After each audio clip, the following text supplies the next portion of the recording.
मित्रों, समीक्षा अधिकारी प्रारंभिक और मुख्य परीक्षा के लिए आपके अपने यूट्यूब चैनल पर चल रही अमोघ श्रृंखला के अंतर्गत आज यह इसका 18वां भाग है और विलोम शब्द का यह दूसरा भाग है। इसके पहले कुल 17 भाग हम अपलोड कर चुके हैं। आप प्लेलिस्ट में जाकर उनसे लाभान्वित हो सकते हैं। जो नए साथी जुड़े हैं चैनल से, वो चैनल को सब्सक्राइब कर लें, जिससे कि नए वीडियोज़ का नोटिफिकेशन उनको मिलता रहे।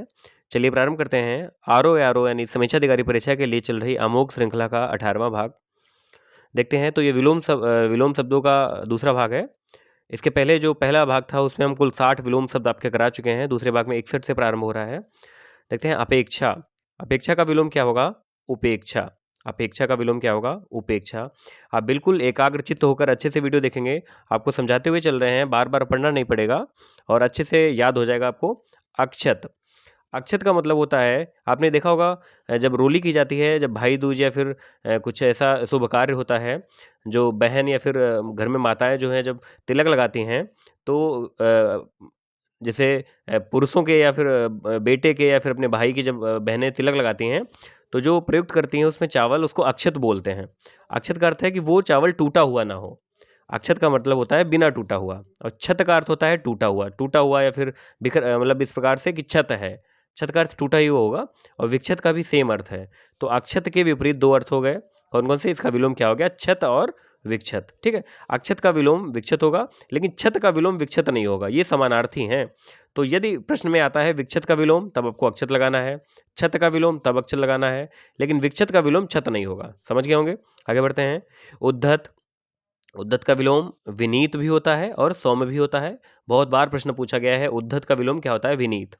अब एक और इससे मिलता-जुलता शब्द है उद्यत। ठीक है?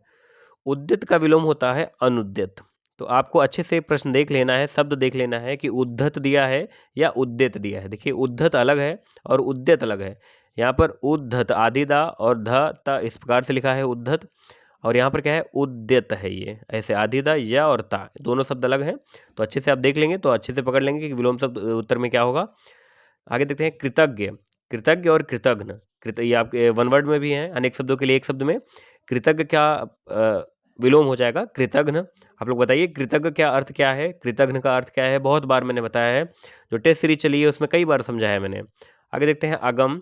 अगम का विलोम गम में होगा, लेकिन यदि गम्य विकल्प में नहीं है तब आप उत्तर चयन करेंगे सुगम का। ठीक है? अगम का अर्थ होता है ऐसा स्थान जहाँ तक जाया ना जा सके, उसको कहेंगे अगम। आपने कई बार आरतियाँ पढ़ी होंगी, उसमें लिखा होगा तुम हो अगम अगोचर। ठीक है?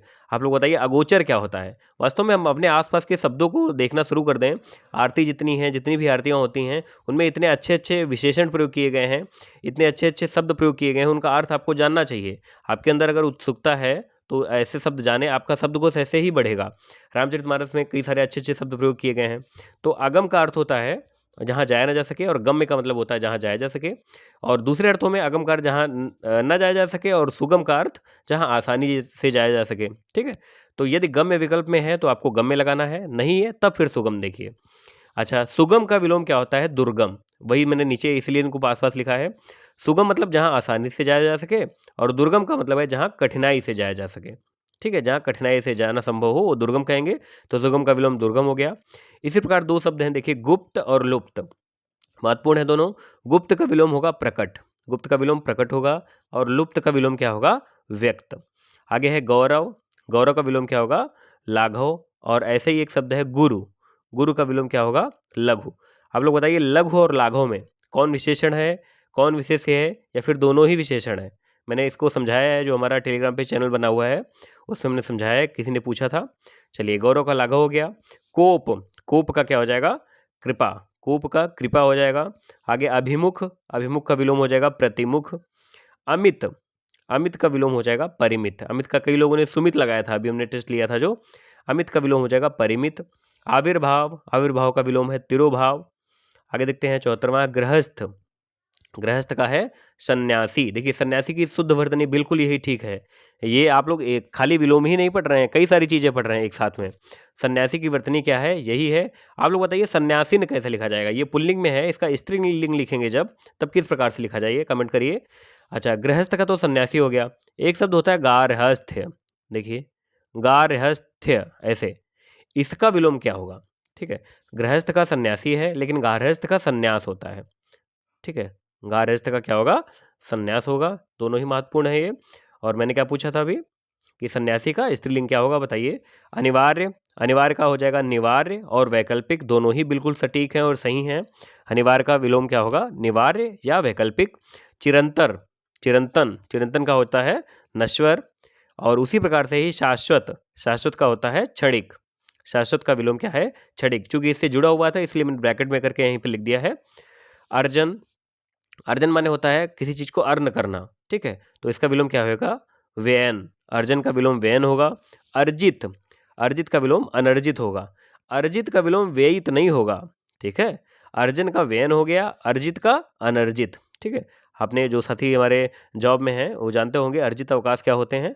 चलिए आगे बढ़ते हैं। शीत, शीत का क्या होगा? शीत का विलोम उष्ण होगा। उष्ण की वर्तनी बिल्कुल शुद्ध है, इस प्रकार से उष्ण नहीं लिखा जाता है। ऊर्म की वर्तनी क्या होती है, आप लोग बताइए। ऊर्म की वर्तनी क्या ये है या फिर ये उर्मी होती है? आप लोग बताइए कमेंट बॉक्स में। मैंने इसका अभ्यास कराया है, जो इसकी वर्तनी वाली श्रृंखला है उसमें मैंने अच्छे से बताया था, ठीक है। सामिस, सामिस, आमिस, ये वन वर्ड में भी कराया है। इसका विलोम निरामिस होगा। सामिस का अर्थ होता है जो मांस खाता हो। आमिस का भी अर्थ होता है जो मांस खाता हो या जिसमें मांस हो या मांस से युक्त कह सकते हैं आप। और निरामिस का अर्थ होता है मांस से रहित। आगे परुष, परुष का हो जाएगा कोमल। परुष माने होता है कठोर। परुष माने क्या होता है? कठोर।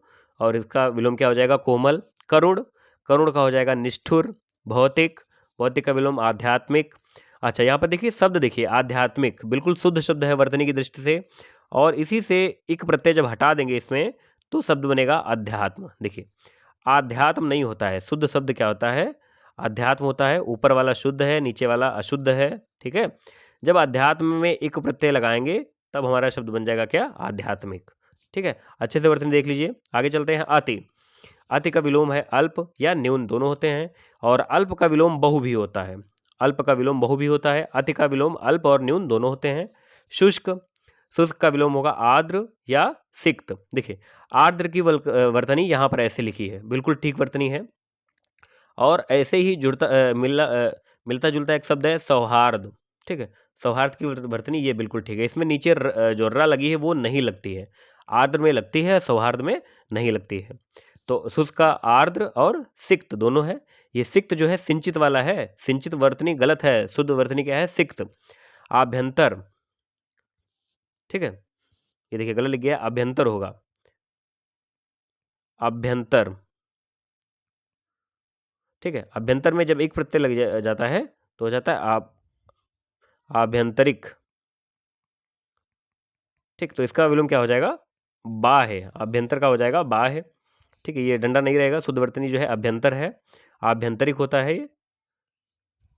आगे देखते हैं। क्रोध, क्रोध का शब्द क्या बनेगा विलोम? क्षमा। क्रोध का विलोम होगा क्षमा। इसके बाद उदार, उदार का क्या होगा? उदार का विलोम हो जाएगा कृपण। अभी हमने बताया था कोप का कृपा, लेकिन उदार का कृपण। आगामी, आगामी मतलब आने वाला, उसका विलोम क्या है? विगत। और मूक, मूक का विलोम क्या है? वाचाल। सर्वथा शुद्ध विलोम जो है इसका वाचाल है।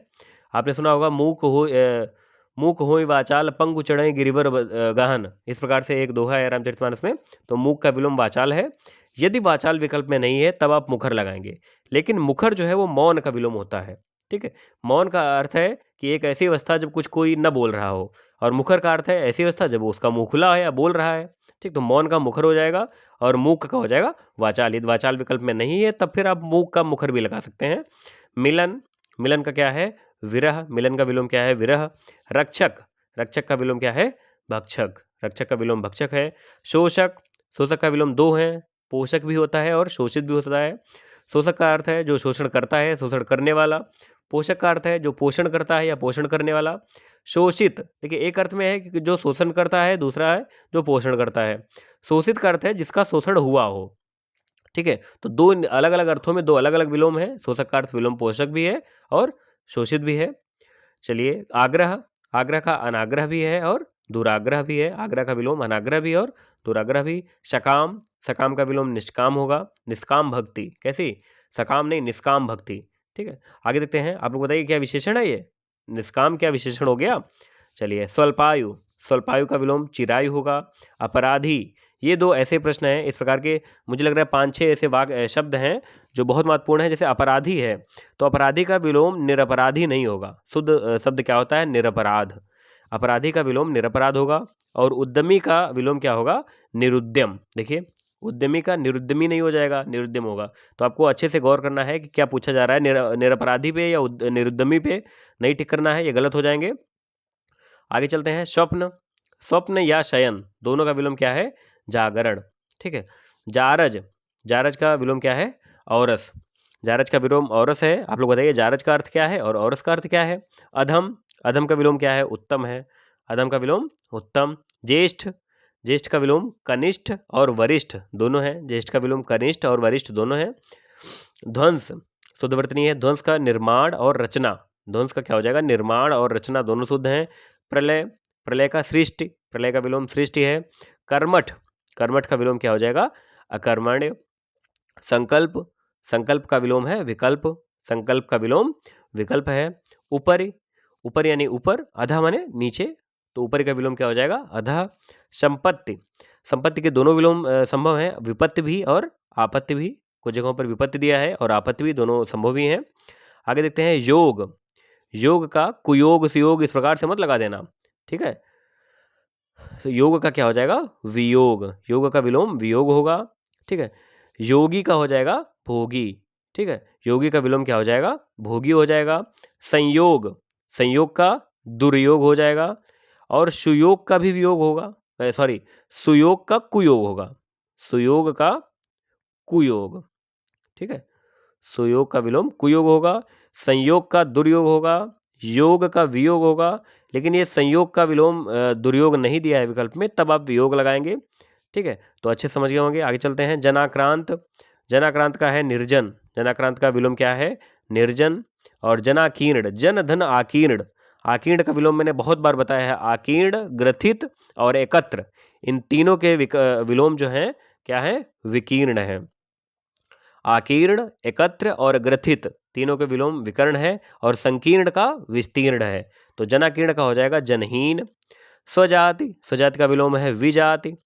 उग्र, उग्र का विलोम क्या है? सौम्य। इसके बाद सदाशय, सदाशय का विलोम दुराशय है। स्मरण, स्मरण याद रखना, विस्मरण भूल जाना, तो स्मरण का विलोम क्या हो जाएगा? विस्मरण। मुख, मुख का विलोम पृष्ठ या प्रतिमुख, मुख का पृष्ठ भी होगा और प्रतिमुख भी हो सकता है। और विमुख, विमुख का विलोम क्या है? सम्मुख, सम्मुख बिल्कुल ऐसे ही लिखा जाता है, सन्मुख नहीं लिखा जाता, या ना आधी ना नहीं बनती है, सम्मुख होता है। और उन्मुख, ये दोनों ही विमुख के विलोम शब्द हैं। तो इस प्रकार से कुल 120 विलोम शब्द आपके पूरे हुए। धन्यवाद।